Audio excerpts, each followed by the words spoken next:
नमस्कार। आज हम एक बहुत ही कमाल की कहानी सुनने वाले हैं, सक्कूबाई की कहानी। ये एक ऐसी भक्त की कहानी है ना, जो हमें सिखाती है कि जब विश्वास, जब आस्था एकदम पक्की हो तो बड़े से बड़ा दुख भी घुटने टेक देता है। ये वो कहानी है जो भक्त और भगवान के बीच का फासला ही मिटा देती है। तो चलिए कहानी की शुरुआत करते हैं इस एक लाइन से। कुछ लोगों के लिए ना भक्ति कोई लोएड़ा चौड़ नहीं होती, बल्कि एक जरूरत बन जाती है, बिल्कुल एक नशे की तरह। जैसे किसी नशे के आदी इंसान को अपनी आदत के बिना चैन नहीं मिलता, ठीक वैसे ही एक सच्चा भक्त भगवान के नाम के बिना अधूरा अधूरा सा महसूस करता है। कहानी के पहले हिस्से में हम मिलेंगे सक्कूबाई से। उनका जन्म तो एक बहुत ही अच्छे पवित्र वैष्णव परिवार में हुआ था, लेकिन शादी के बाद उनकी दुनिया पूरी तरह से उलट गई। सक्कूबाई की जिंदगी में मतलब जमीन आसमान का फर्क आ गया था।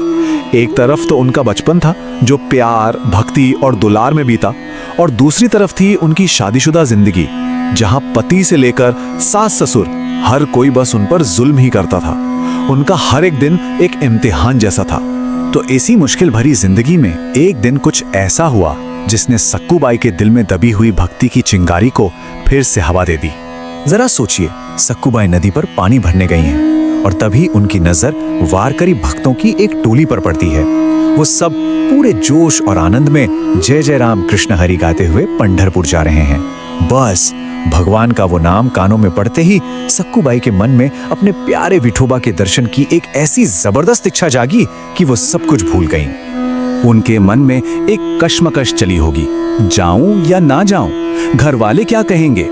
लेकिन भक्ति की पुकार इतनी ताकतवर थी कि उन्होंने सोचा अब और नहीं सहा जाता, और बस उन्होंने अपनी आस्था को चुना और सब कुछ छोड़कर उन यात्रियों के पीछे चल पड़ी। लेकिन अपने दिल की सुनने की ये कोशिश, ये यात्रा ज्यादा लंबी नहीं चल सकी, और इसके जो नतीजे हुए वो बहुत ही भयानक थे। आप सोचिए, सिर्फ भगवान के दर्शन करने जाने की क्या सजा मिली उन्हें। ये सुनकर भी रूह कांप जाती है। उनके पति और ससुराल वालों ने जरा भी रहम नहीं दिखाया। बालों से पकड़कर घर तक घसीटा, फिर एक खंभे से बांध दिया और पीटते रहे जब तक वो खुद ही थक नहीं गए। और तो और खाना पानी तक बंद कर दिया। उस तकलीफ की गहराई में जब सक्कूबाई के पास कोई उम्मीद नहीं बची, तो उन्होंने अपने भगवान, अपने विठोबा को पुकारा। उनकी प्रार्थना में दर्द था, सवाल था, हे विठोबा, क्या आपकी भक्ति करना इतना बड़ा गुनाह है कि मैं आपके पास आ भी नहीं सकती? कहते हैं ना, जहां इंसान की सारी उम्मीदें खत्म हो जाती हैं, वहीं से ईश्वर का चमत्कार शुरू होता है। और वही हुआ। एक साधारण सी गांव की महिला के रूप में साक्षात भगवान विठोबा सक्कूबाई की मदद के लिए आ पहुंचे। और यहां देखिए, भगवान और भक्त के बीच एक कितना प्यारा सौदा होता है। भगवान विठोबा कहते हैं कि तुम चिंता मत करो, तुम पंढरपुर जाओ, तुम्हारी जगह यहां मैं रहूंगी, सारी मार मैं खाऊंगी। बस जब तुम लौट कर आओगी ना, तो मेरे लिए पूरन पोली बना देना। और इसके बाद से कहानी दो अलग अलग रास्तों पर एक साथ चलने लगती है। एक तरफ सक्कूबाई की आजादी की यात्रा और दूसरी तरफ भगवान विठोबा के त्याग की। तो सक्कूबाई आखिरकार पंढरपुर पहुंच गई, और जैसे ही उन्होंने मंदिर में अपने प्रभु की मूर्ति देखी, वो अपना सारा दुख, सारा दर्द सब भूल गई। उन्हें वो आनंद मिला जिसके लिए उन्होंने इतनी तकलीफें सही थी। और अब जरा दूसरी तरफ देखिए, ये बात कितनी गहरी है। एक तरफ भक्त परमानंद में डूबी हुई थी, और दूसरी तरफ भगवान खुद उस भक्त का दर्द सह रहे थे। सक्कूबाई का परिवार जिसे हर रोज पीट रहा था, वो बेचारी सक्कूबाई नहीं थी, वो तो उनके भेष में खुद भगवान थे। सक्कूबाई के घर पर ना एक ऐसी अद्भुत घटना घट रही थी जो भगवान की विनम्रता की, उनके प्रेम की सारी हदों को पार कर जाती है। जी हाँ, ये बिल्कुल सच है। जिसने पूरी दुनिया बनाई, वो भगवान विठोबा सक्कूबाई का रूप धरकर उन्हीं लोगों की सेवा कर रहे थे जो उन पर जुल्म कर रहे थे। उन्होंने पूरन पोली बनाई, लेकिन अपने लिए नहीं, बल्कि उस जालिम परिवार को खिलाने के लिए।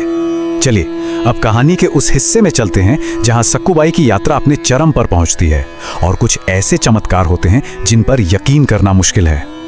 आगे जो हुआ वो तो अविश्वसनीय है। भगवान के दर्शन के बाद उस आनंद में सक्कूबाई ने मंदिर के गेट पर ही अपने प्राण त्याग दिए। बाकी यात्रियों ने उनका अंतिम संस्कार भी कर दिया, लेकिन घर पर खंबे से बंधे विठोबा तो सब जानते थे। वो जानते थे कि कहानी अभी खत्म नहीं हुई है। वो सीधे शमशान पहुंचे और सक्कूबाई को उसी राख से फिर से जिंदा कर दिया, क्योंकि उन्हें अपनी भक्त से किया वादा जो पूरा करना था। अब कहानी उस मोड़ पर आती है जब सक्कूबाई के परिवार के सामने वो सच्चाई खुलती है जो उनकी जिंदगी को हमेशा हमेशा के लिए बदल देने वाली थी। जरा उस परिवार की हालत सोचिए। एक तरफ तीर्थयात्री गांव में आते हैं सक्कूबाई की राख लेकर, ये बताने के लिए कि वो नहीं रही, और जैसे ही वो घर पहुंचते हैं तो क्या देखते हैं कि सक्कूबाई तो जिंदा हैं, घर में झाड़ू लगा रही हैं। उनके तो होश ही उड़ गए होंगे। और फिर जब सक्कूबाई ने उन्हें पूरी बात बताई कि वो तो पंढरपुर में मर चुकी थी और इतने दिन घर में जो थी वो खुद भगवान विठोबा थे। ओह, सोचिए उस पल को। उन्हें ये एहसास हुआ कि वो इतने दिनों से जिसे मार रहे थे, जिसे गालियां दे रहे थे, वो कोई और नहीं, खुद ईश्वर थे।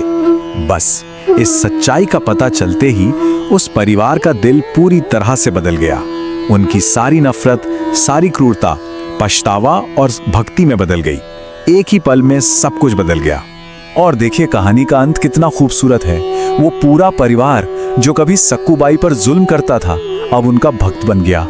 उन्होंने अपना घर बार सब कुछ छोड़ दिया और बाकी की जिंदगी सक्कूबाई के साथ पंढरपुर में भगवान की सेवा करते हुए बिताई।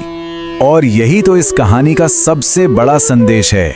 सच्ची भक्ति में इतनी ताकत होती है कि वो अपने सबसे बड़े दुश्मनों को भी बदल सकती है। लड़ाई झगड़े से नहीं, बल्कि अपने अच्छे व्यवहार से, अपने चरित्र से। तो आखिर में ये कहानी हमारे लिए एक बहुत गहरा सवाल छोड़ जाती है। सक्कूबाई ने उन पर जुल्म करने वालों में भी कोई कमी नहीं देखी, कोई दोष नहीं देखा। क्या हम और आप अपने जीवन में ऐसा करने का प्रयास भी कर सकते हैं? ये एक ऐसा सवाल है जिस पर सोचना जरूरी है।